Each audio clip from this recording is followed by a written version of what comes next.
नमस्कार दोस्तों, आज T20 वर्ल्ड कप 2026 के दूसरे सेमीफाइनल मैच में भारत और इंग्लैंड मुंबई के ऐतिहासिक और शोर से लबरेज वानखेड़े स्टेडियम में एक दूसरे के आमने सामने थीं। इस मैच में रनों का ऐसा सैलाब आया और भारतीय बल्लेबाजों का ऐसा रौद्र रूप देखने को मिला कि वानखेड़े की दीवारें भी इंडिया इंडिया के नारों से थर्रा उठी।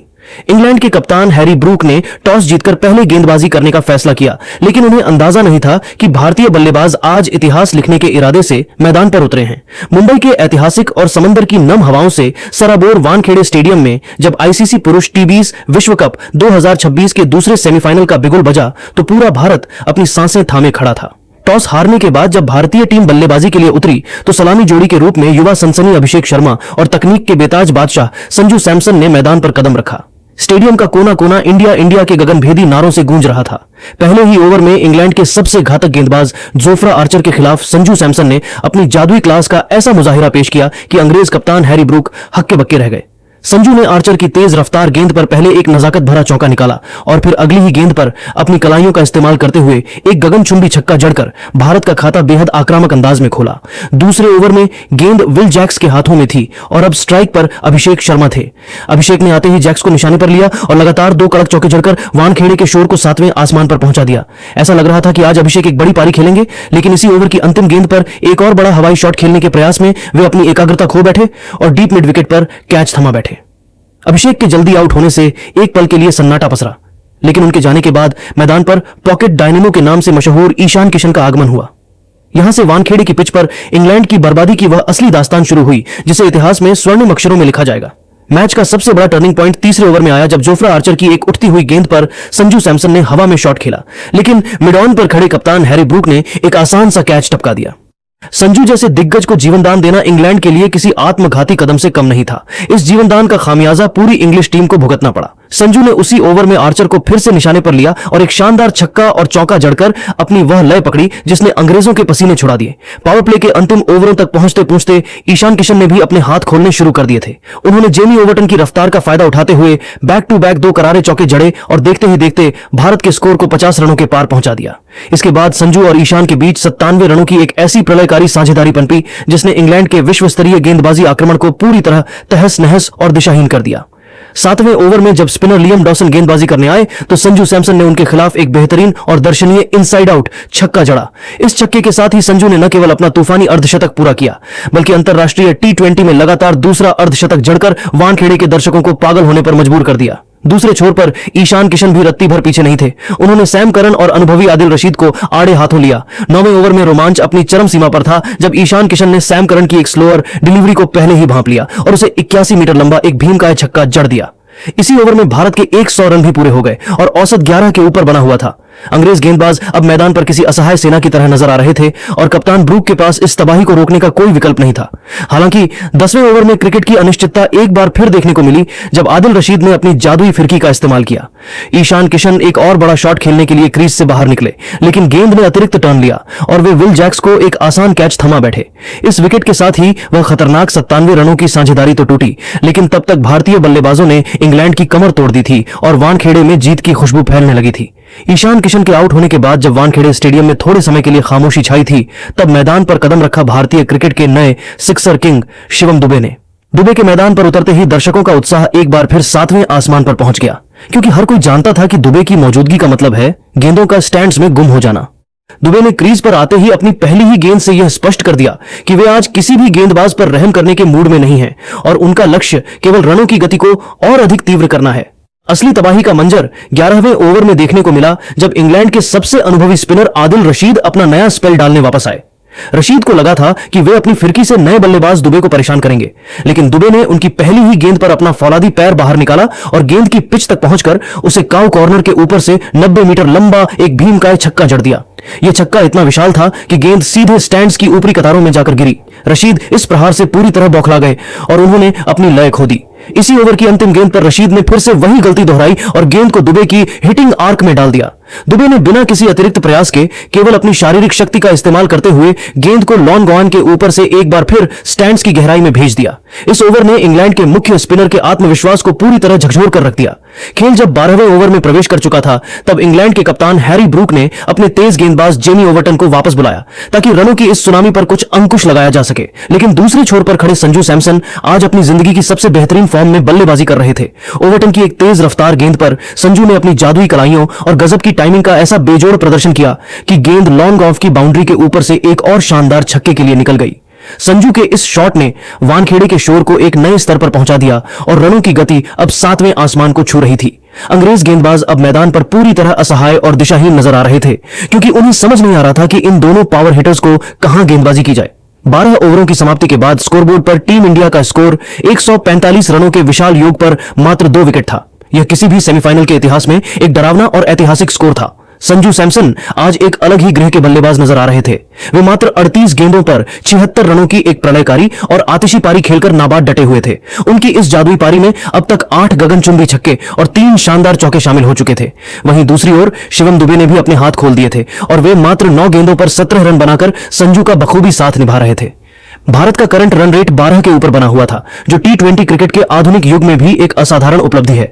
वानखेड़े का हर एक दर्शक और टीवी पर देख रहे करोड़ों भारतीय इस बात के गवाह बन रहे थे कि टीम इंडिया आज एक ऐसे ऐतिहासिक और अपराजेय स्कोर की ओर बढ़ रही है जिसे पार करना इंग्लैंड के लिए किसी डरावने सपने से कम। वानखेड़े स्टेडियम की वह तपती शाम गवाह थी एक ऐसी बल्लेबाजी प्रदर्शनी की जिसने आधुनिक टी20 क्रिकेट के व्याकरण को ही बदलकर रख दिया। जब 12वें ओवर के बाद इंग्लैंड के सबसे घातक हथियार जोफ्रा आर्चर अपने दूसरे स्पेल के लिए वापस आए तो उन्हें उम्मीद थी कि वे रनों की इस सुनामी पर अंकुश लगाएंगे। लेकिन क्रीज पर मौजूद संजू सैमसन आज किसी दैवीय शक्ति से प्रेरित लग रहे थे। उन्होंने आर्चर के वर्षों के अंतरराष्ट्रीय अनुभव की धज्जियां उड़ाने में जरा भी संकोच नहीं किया। 12.4 ओवर में आर्चर ने एक शॉट और जानबूझकर चौड़ी गेंद फेंकी जिस पर संजू ने अपनी बिजली जैसी फुर्ती दिखाई और बड़ी ही खूबसूरती से अपरकट करते हुए गेंद को डीप बैकवर्ड पॉइंट के ऊपर से छक्के के लिए भेज दिया। आर्चर अभी इस झटके से उबर भी नहीं पाए थे कि अगली ही गेंद पर संजू ने अपनी तकनीकी श्रेष्ठता का परिचय दिया। उन्होंने आर्चर की चालाक लेग कट्टर को पहले ही भांप लिया और बैकफुट पर जाकर लॉन्ग ऑफ के ऊपर से एक ऐसा प्रलयकारी थप्पड़ जड़ा कि गेंद सीधे स्टैंड्स में जा गिरी। यह एक अविश्वसनीय छक्का था जिसने वानखेड़े को उन्माद से भर दिया। संजू अब 89 रनों के व्यक्तिगत स्कोर पर पहुंच चुके थे और पूरा स्टेडियम अपनी सांसें थामकर उनके ऐतिहासिक शतक का इंतजार कर रहा था। लेकिन क्रिकेट की अनिश्चितता का काला बादल 13वें ओवर की पहली ही गेंद पर मंडराया। ऑफ स्पिनर विल जैक्स ने एक अत्यंत चतुराई भरी वाइड गेंद फेंकी जिस पर संजू ने दबाव में आकर इनसाइड आउट शॉट खेलने का जोखिम उठाया। दुर्भाग्यवश गेंद बल्ले के निचले हिस्से पर लगी और डीप कवर पर खड़े फिल साल्ट ने एक बेहद आसान कैच लपक लिया। पूरा वानखेड़े एक पल के लिए सन्न रह गया। संजू सैमसन मात्र 42 गेंदों पर 89 रनों की एक कालजयी और महाकाव्य पारी खेलकर पवेलियन की ओर लौटे। जब वे बाउंड्री लाइन से बाहर जा रहे थे तो पूरा स्टेडियम अपनी सीटों से खड़ा हो गया और गगनभेदी तालियों के साथ इस महान योद्धा का अभिवादन किया। संजू के जाने के बाद मैदान पर कदम रखा टी20 के बेताज बादशाह और कप्तान सूर्य कुमार यादव ने। उनके साथ दूसरे छोर पर पावर हिटर शिवम दुबे पहले से ही अपनी ताकत का लोहा मनवा रहे थे। 14वें ओवर में सैम करन की एक स्लोअर डिलीवरी पर दुबे ने अपनी फौलादी बाजुओं का ऐसा इस्तेमाल किया कि गेंद किसी प्रलयकारी वार की तरह गेंदबाज के सिर के ऊपर से एक बाउंस चौके के लिए बाउंड्री पार कर गई। इसके बाद 15वें ओवर में वानखेड़े ने वह मंजर देखा जिसे इंग्लिश स्पिनर आदिल रशीद कभी याद नहीं करना चाहेंगे। ओवर की पहली ही गेंद पर दुबे ने अपनी दैत्यकारी शक्ति का प्रदर्शन किया।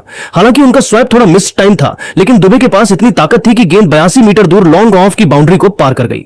15.3 ओवर में सूर्या ने अपनी कलाकारी दिखाई और अपना सिग्नेचर स्लोक स्वीप खेलते हुए मिड लेग की गेंद को कलाइयों के जादू से डीप स्क्वायर लेग के बाहर स्टैंड्स में पहुंचा दिया। हालांकि अगली ही गेंद पर रशीद ने सूर्या को अपनी फिरकी में फंसाकर स्टंप आउट करा दिया, लेकिन तब तक भारतीय टीम का स्कोर 180 के पार पहुंच चुका था और तबाही मच चुकी थी। सूर्या के पवेलियन लौटने के बाद वानखेड़े के असली राजा हार्दिक पांड्या का मैदान पर आगमन हुआ। अब क्रीज पर विश्व क्रिकेट के 2 सबसे बड़े और निर्दयी मैच फिनिशर एक साथ मौजूद थे। 16वें ओवर में जेमी ओवर्टन ने अपनी 145 प्लस की रफ्तार से भारतीय बल्लेबाजों को डराने की आखिरी कोशिश की, लेकिन हार्दिक पांड्या आज किसी और ही मिजाज में थे। 16.2 ओवर में हार्दिक ने एक अत्यंत चीकी और कलात्मक अपरकट खेला जिससे गेंद विकेटकीपर के ऊपर से उड़ती हुई 4 रनों के लिए निकल गई। इसके तुरंत बाद 16.5 ओवर में हार्दिक ने एक कड़क प्रहार किया और कवर्स तथा लॉन्ग ऑफ के बीच के छोटे से गैप से एक बुलेट जैसा चौका निकाल लिया। 17वें ओवर की अंतिम गेंद पर हार्दिक ने एक बार फिर ओवरटर्न की गति का इस्तेमाल किया और डीप बैकवर्ड पॉइंट की ओर एक ऐसा झन्नाटेदार चौका जड़ा जिसने भारत के स्कोर को 17 ओवर में 205-4 के हिमालयी स्तर पर पहुंचा दिया। जब 17 ओवरों का खेल समाप्त हुआ तो टीम इंडिया का रन रेट 12.06 का एक अविश्वसनीय आंकड़ा छू रहा था। शिवम दुबे 23 गेंदों पर 37 रनों की एक अत्यंत सूझबूझ भरी और शक्तिशाली पारी खेलकर क्रीज पर डटे हुए थे, जिसमें उनके बल्ले से निकले 3 गगनचुंबी छक्के शामिल थे। वहीं दूसरी ओर हार्दिक पांड्या ने मात्र 6 गेंदों पर 13 रन बनाकर यह स्पष्ट कर दिया था कि अंतिम ओवरों में वे किसी भी गेंदबाज को बख्शने वाले नहीं हैं। इंग्लैंड के सबसे मुख्य और अनुभवी स्पिनर आदिल रशीद अपने 4 ओवरों के कोटे में 41 रन लुटाकर असहाय और लाचार खड़े थे और उनके चेहरे की हवाइयां उड़ी हुई थीं।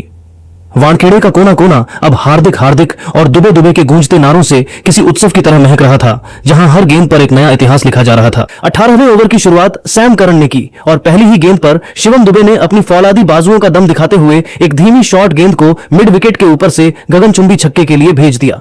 अगली ही गेंद पर एक बड़ा ड्रामा देखने को मिला जब सैम करन ने एक सटीक यॉर्कर डाली। हार्दिक पांड्या ने उसे मिड विकेट की ओर धकेला और रन के लिए दौड़ पड़े, लेकिन शिवम दुबे आधी पिच तक आ चुके थे जब हार्दिक ने उन्हें वापस भेजा। इंग्लैंड के कप्तान हैरी ब्रूक ने बिजली की फुर्ती दिखाई और सीधा थ्रो मारकर शिवम दुबे को रन आउट कर दिया। दुबे की शानदार पारी का अंत हुआ और पूरा वानखेड़े सन्न रह गया। इसी ओवर में हार्दिक पांड्या का बल्ला उनके हाथ से छूटकर दूर जा गिरा और टॉम बेंटन ने उनका एक कठिन कैच टपका दिया। इंग्लैंड की खराब फील्डिंग ने भारत को एक बड़ा जीवनदान दे दिया था।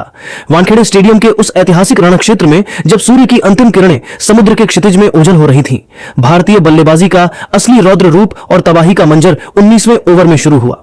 जैसे ही इंग्लैंड के रफ्तार के सौदागर जोफ्रा आर्चर अपना अंतिम ओवर डालने आए, पूरा स्टेडियम जैसे किसी रोमांचक फिल्म के चरम पर पहुंच चुका था। क्रीज पर मौजूद थे युवा और निडर तिलक वर्मा, जिनके चेहरे पर जरा भी शिकन नहीं थी। तिलक ने आर्चर की पहली ही गेंद पर अपना फ्रंट लेग खोलकर मिड विकेट के ऊपर से एक ऐसा भीमकाय और दर्शनीय छक्का जड़ा कि गेंद हवा में तैरती हुई स्टैंड्स के पार चली गई। आर्चर ने अपनी गलती सुधारने के लिए अगली गेंद पर रफ्तार बढ़ाने की कोशिश की और एक लो फुल टॉस फेंकी, जिसे तिलक ने बड़ी ही चालाकी और कौशल के साथ बल्ले का मुंह खोलते हुए डीप बैकवर्ड पॉइंट के ऊपर से छक्के के लिए भेजकर अपनी क्लास का मुजाहिरा पेश किया।